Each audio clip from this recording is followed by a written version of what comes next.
War అంటే మనం టీవీలో చూసే బాంబులు, మిసైల్స్ మాత్రమే కాదు. నిజానికి యుద్ధం అంటే ఏంటో తెలుసా? అది ఖాళీగా మారిపోయిన క్లాస్ రూమ్స్, ఎప్పటికీ తిరిగి రాని వాళ్ళ కోసం కన్నీళ్లతో వెయిట్ చేసే ఫ్యామిలీస్.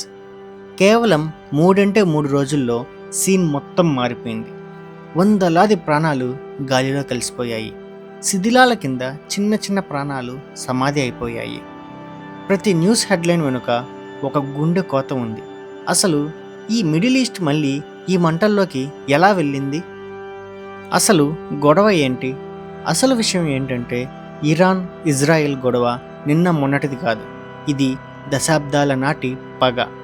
ఇరాన్ అణుబాంబు తయారు చేస్తే తమ ఉనికికే ముప్పని ఇజ్రాయెల్ ఎప్పటి నుంచో రగిలిపోతుంది. మరోవైపు ఇరాన్ తన ప్రాక్సీల ద్వారా ఇజ్రాయెల్ను టార్గెట్ చేస్తూనే ఉంది. 2026లో మొదట్లో జరిగిన శాంతి చర్చలు తుస్సుమనడంతో ఒక్కసారిగా యుద్ధ మేఘాలు కమ్మేశాయి. ఫిబ్రవరి 28, 2026 చరిత్రలో ఒక black day. Operation epic fury పేరుతో అమెరికా, ఇజ్రాయెల్ కలిసి ఇరాన్ మీద విరుచుకుపడ్డాయి. మిసైల్స్ ఆకాశాన్ని చించుకుంటూ వెళ్తుంటే నిమిషాల వ్యవధిలోనే యుద్ధం స్టార్ట్ అయింది. ఇరాన్ కూడా ఊరుకోలేదు. రిటాలియేషన్ మొదలుపెట్టింది. గల్ఫ్ కంట్రీస్లో ఉన్న అమెరికన్ బేస్ల మీద వందలాది డ్రోన్లను, మిసైళ్లను పంపింది. దుబాయ్, ఖతర్ లాంటి సేఫ్ ప్లేసెస్ కూడా ఒక్కసారిగా వణికిపోయాయి. ఈ యుద్ధంలో జరిగిన అతి పెద్ద విషయం Iran supreme leader Ayatollah Ali Khomeini మరణం. ఇజ్రాయెల్ జెట్లు ఆయన నివసించే కాంపౌండ్ మీద ఏకంగా 30 బాంబులు కురిపించాయి. ఒక దేశపు అత్యున్నత నాయకుడే చనిపోవడంతో సీన్ మొత్తం గందరగోళంగా మారిపోయింది. ఇది కేవలం ఒక చావు కాదు, మొత్తం మిడిల్ ఈస్ట్ పాలిటిక్స్ని మార్చేసే వినాశనం. సామాన్యుల పరిస్థితి అయితే మరీ దారుణం. ఈ పాలిటిక్స్, మిలిటరీ వ్యూహాల మధ్య నలిగిపోయింది సామాన్యులే. దక్షిణ ఇరాన్లోని మినాబ్ నగరంలో జరిగిన దారుణం చూస్తే ఎవరికైనా కళ్ళు చెమర్చాల్సిందే.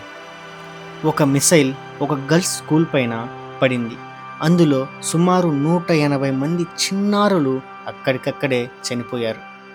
ఆ చిన్నపిల్లల తప్పే ఉంటుంది చెప్పండి? వాళ్ళకేం సంబంధం లేదు కదా ఈ యుద్ధాలతో. అయినా కూడా వాళ్ళు బలవ్వాల్సి వచ్చింది. యుద్ధం భూమి మీద మాత్రమే కాదు, సముద్రంలో కూడా సెగ పెడుతోంది. ప్రపంచం మొత్తానికి ఆయిల్ వెళ్ళే కీలకమైన మార్గం స్ట్రీట్ ఆఫ్ హార్మజ్, ఇరాన్ దీన్ని మూసేసింది. దీనివల్ల సీన్ ఎంత దారుణంగా ఉందంటే, ప్రపంచంలోనే అతి పెద్ద షిప్పింగ్ కంపెనీ మెర్స్క్ తన ఆపరేషన్స్ అన్నీ ఆపేసింది. వందలాది షిప్పులు సముద్రం మధ్యలోనే ఇరుక్కుపోయాయి. ప్రపంచ దేశాలన్నీ ఇప్పుడు ఆయిల్ కోసం అల్లాడిపోతున్నాయి. త్వరలో మన దేశంలో కూడా ఆయిల్ రేట్లు పెరిగే అవకాశం ఉంది. ఇప్పుడు అసలు విషయం, మన ఇండియాలో దీని ఎఫెక్ట్ ఎలా ఉందో తెలుసా? మన దేశానికి వచ్చే ఆయిల్ ఇంపోర్ట్స్లో 50%, గ్యాస్లో 50% ఆ మార్గం నుంచే వస్తాయి. ఆ సముద్ర మార్గం క్లోజ్ అవ్వడం వల్ల మన ఇండియాలో పెట్రోల్ ధరలు లీటర్కు 7 నుండి 9 రూపాయలు పెరిగే ఛాన్స్ ఉంది. అలాగే వంట గ్యాస్ సిలిండర్ ధరలు ఏకంగా 50 నుంచి 150 రూపాయల వరకు భారం కాబోతున్నాయి. ఇప్పటికే ఆయిల్ రేట్లు ఆకాశాన్ని తాకుతున్నాయి. యుద్ధం ఇలాగే కొనసాగితే సామాన్యుడి బతుకు భారమైపోవడం ఖాయం. ప్రపంచం మొత్తం ఇప్పుడు 2 ముక్కలైపోయింది. అమెరికా ఒకవైపు ఉంటే రష్యా, చైనా మరోవైపు ఇరాన్కు సపోర్ట్గా వస్తాయేమో అని అంతా టెన్షన్ పడుతున్నారు. ఒక చిన్న పొరపాటు జరిగినా ఇది 3వ ప్రపంచ యుద్ధానికి దారి తీసేలా ఉంది. చరిత్ర యుద్ధాలను కేవలం మరణాల లెక్కలతోనే గుర్తుంచుకుంటుంది. కానీ నిజానికి యుద్ధం అంటే అది మనుషుల కన్నీళ్ళు.